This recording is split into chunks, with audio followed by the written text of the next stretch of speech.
আসসালামু আলাইকুম। আমি যে জন্য ভিডিওটা করতেছি, আজকে আমাদের দেশের খেলা বাংলাদেশ বনাম ভারত। জানি আজকের ম্যাচটা হাড্ডাহাড্ডি হবে, অনেক ঝড় তুফান হবে, অনেক সাইক্লোন হবে, অনেক ইতিহাসের জন্ম হবে। যেহেতু ভারত আমাদের প্রতিবেশী দেশ, বাংলাদেশেরই কিছু একটু অংশ রয়ে গেছে আমাদের ভারতে। সেই হিসেবে তাদের সাথে আমাদের খেলা।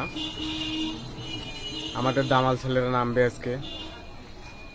তো কথা হচ্ছে যে আমরা যে ভারতকে যে 1200 টন যে ইলিশ দিলাম, আমরা নিজে না খেয়ে নিজে না পেয়ে তাদেরকে যে ইলিশ মাছটা আমরা দিলাম পূজা উপলক্ষে, দেখি তারা আমাদেরকে কি উপহার দেয়।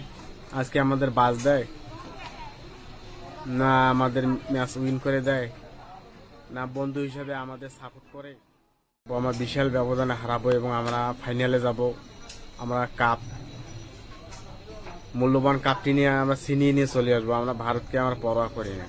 আমাদের শক্তিশালী টিম আছে, আমাদের মুস্তাফিজুর ভাই অসংখ্য খেলে, অসাধারণ।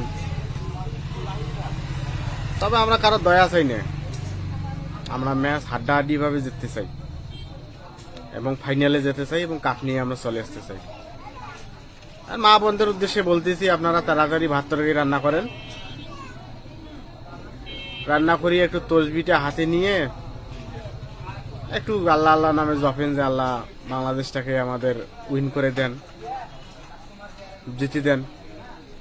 এই জন্য মা বন্ধুদের বলতেছি, আপনারা তাড়াতাড়ি একটু ভাত তরকারি রান্না করিয়ে আমরা টিভির সামনে চলে আসেন, খেলাটা দেখেন। আমাদের শুভকামনা রইল বাংলাদেশ টিম।